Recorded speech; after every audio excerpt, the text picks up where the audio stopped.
যারা রোমাঞ্চকর লাইফ পছন্দ করে বিয়ার গ্রিলসকে চিনে না এমন ব্যক্তি বোধহয় নেই বললেই চলে। আমাদের ছোটবেলার একটা আবেগের স্থান বিয়ার গ্রিলস। কি দারুণ সময় ছিল তখন, যখন বিয়ার গ্রিলসের রোমাঞ্চকর ভ্রমণ অভিজ্ঞতাগুলো ডিসকভারি চ্যানেলে চোখের পলক না ফেলে দেখতে শুরু করতাম। বিয়ার গ্রিলস যেমন আমাদের একটা আবেগের স্থান, তেমনি অনুপ্রেরণার একটা উৎস। রোমাঞ্চকর লাইফ আমাদের অনুপ্রেরণা যোগায়, বাঁচতে শেখায় হাজার বছর, প্রতিকূল পরিস্থিতি আর পরিবেশে উঠে দাঁড়াতে শেখায়। ছোটবেলার একটা সময়ে এই সব কিছুই আমরা শিখেছি বিয়ার গ্রিলসের কাছ থেকে। টিভিতে যেমন আমরা দেখতাম বিয়ার গ্রিলস সাহসী পরিশ্রমী এক ব্যক্তি, তেমনি বিয়ার গ্রিলসের আবির্ভাব এবং জনপ্রিয়তার পিছনের গল্পও রয়েছে অনেক কঠিন। যেই কঠিন পথ পাড়ি দিয়ে হয়েছে আজকের এই বিয়ার গ্রিলস। বিয়ার গ্রিলস প্রমাণ করেছেন অদম্য ইচ্ছা শক্তি থাকলে কঠিন প্রতিকূল পরিবেশও জয় করা যায়। একটা সময় ধারণা করা হয়েছিল বিয়ার গ্রিলস চিরতরে তার হাঁটার ক্ষমতা হারিয়ে ফেলবেন। 1996 সাল জাম্বিয়ার একটি প্যারাশুট দুর্ঘটনার সম্মুখীন হন বিয়ার গ্রিলস। দুর্ভাগ্যক্রমে সেই প্যারাশুট দুর্ঘটনায় তার 3টি মেরুদণ্ডের হাড় ভেঙে যায়।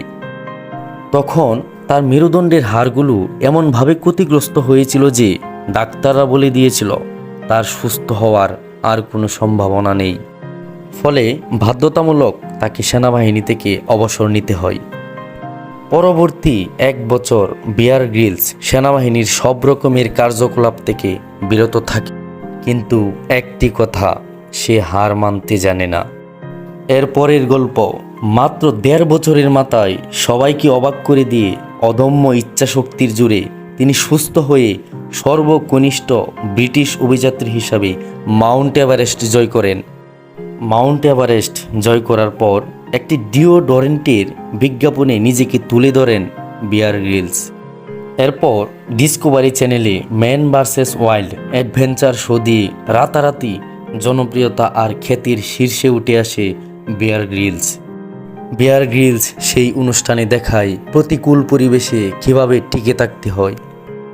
কখনো বিয়ার গ্রিলস উচ্চ পর্বতশৃঙ্গে আরোহণ করছে, কখনো হেলিকপ্টার থেকে প্যারাশুট দিয়ে লাফ দিচ্ছে, কখনো বা প্রতিকূল পরিবেশে বেঁচে থাকার জন্য সাপ, পোকামাকড়, কীটপতঙ্গ খেয়ে বেড়াচ্ছে। মাঝে মাঝে মরুভূমির কড়া রোদে টিকে থাকার কৌশল শিখাচ্ছে। বিয়ার গ্রিলস এমন জায়গায় মাঝে মাঝে যায় যেখানে খাবারের কোনো অস্তিত্ব পাওয়া যায় না। সেখানে সে বেঁচে থাকার জন্য কখনো হাতির মল নিঃসৃত তরল আহার করছে, কখনো বা কঠিন শীতে পশুর চামড়া পোশাক বানিয়ে পরে শীত নিবারণ করছে। মাঝে মাঝে প্রতিকূল পরিবেশে উঁচু পাহাড় থেকে তাকে লাফ দিতে হচ্ছে। কখনো বিয়ার গ্রিলস হাতের কাছে যা কিছু পাচ্ছে তা দিয়েই ভেলা বানিয়ে সমুদ্র পাড়ি দিচ্ছে। প্রতিকূল পরিবেশে কিভাবে মাছ এবং পশু শিকার করতে হয় সেটাও বিয়ার গ্রিলস মাঝে মাঝে শেখাচ্ছে।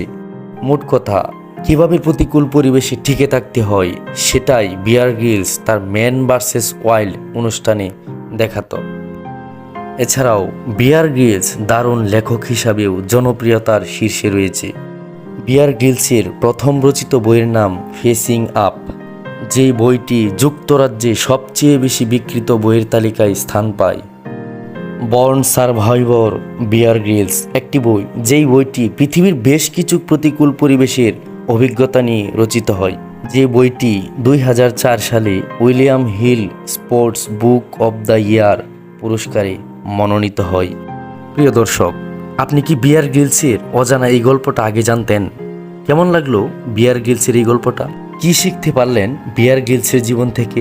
কমেন্টসে জানাতে কিন্তু ভুলবেন না। আর এইরকম দারুণ সব ভিডিও পেতে আমার এই চ্যানেলটি সাবস্ক্রাইব করে রাখুন।